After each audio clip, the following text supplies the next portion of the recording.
गर्दन का दर्द, कंधों का दर्द और वहां से वो दर्द का हाथ में उतरना, क्या ये सर्वाइकल स्पॉन्डिलाइटिस तो नहीं है? अक्सर लोग मुझसे पूछते हैं कि मेरी गर्दन में दर्द है, कंधों में दर्द है और वो पिछले काफ़ी महीनों या सालों से है, क्या यही सर्वाइकल तो नहीं है? दोस्तों, आज मैं डॉक्टर अश्विनी कुमार करनाल प्लस के माध्यम से आप लोगों के साथ सर्वाइकल और लंबर स्पॉन्डिलाइटिस के बारे में बात करूंगा और आपको बताना चाहूंगा कि इसको ठीक करने के तरीके बिल्कुल आसान हैं। 90% लोग बगैर किसी दवाई के ही सर्वाइकल स्पॉन्डिलाइटिस से ठीक हो सकते हैं। तो क्या है सर्वाइकल स्पॉन्डिलाइटिस? हम बात करेंगे। हमारा जो गर्दन की रीढ़ की हड्डी है उसको हम सर्वाइकल स्पाइन बोलते हैं।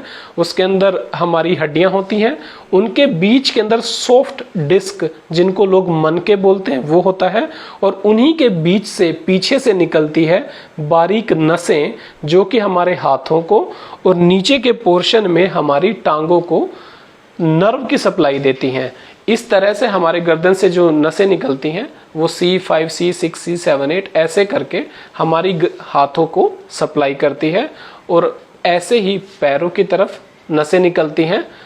जब कभी भी ये मन के हिल जाते हैं या इनकी सेटिंग खराब हो जाती है, ये छल्ले हिल जाते हैं, नसें पीछे की तरफ चली जाती हैं, तो वो नसों पे दबाव डालते हैं और पूरी टांग या फिर पूरे हाथ में दर्द का आना हो जाता है।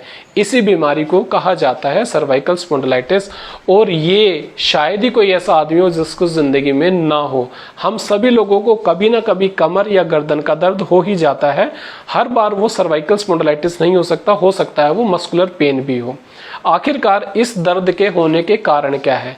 ये एक लाइफस्टाइल रिलेटेड डिजीज है। ये हमारे गलत तरीके से बैठने से, गलत तरीके के सोने से, बहुत ज्यादा मोबाइल फोन का प्रयोग करने से, लंबी समय तक कंप्यूटर, टीवी या स्क्रीन के सामने बैठने से होता है।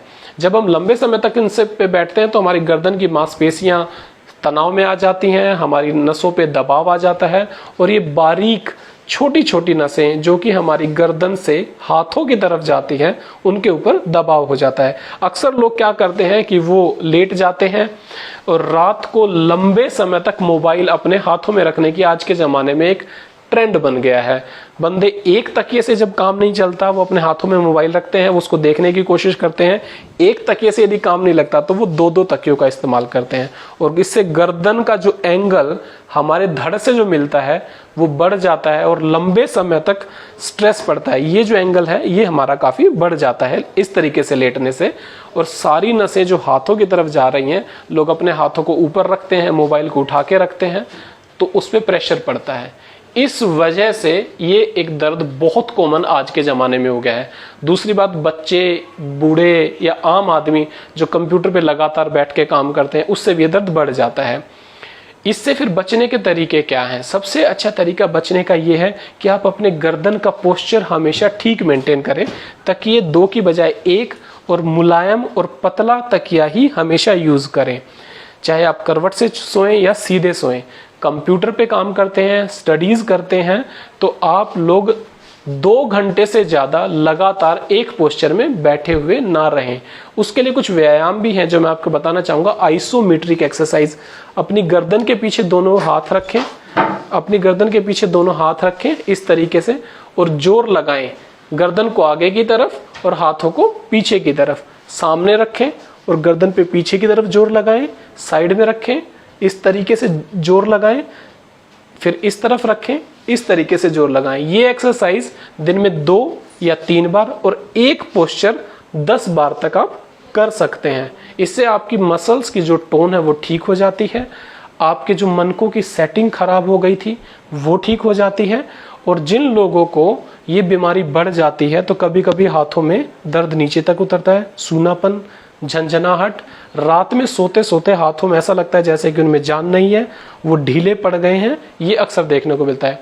एक्सरसाइज करने से, अपना पोस्चर ठीक मेंटेन करने से और डाइट का क्या रोल है कि आप अपने खाने के अंदर वो कोई चीज़ें ना लें जो वायु दोष और वात और पित्त को बढ़ाती है। उससे क्या होता है कि आपकी गर्दन में जो मस्कुलर पेन है वो बढ़ जाता है।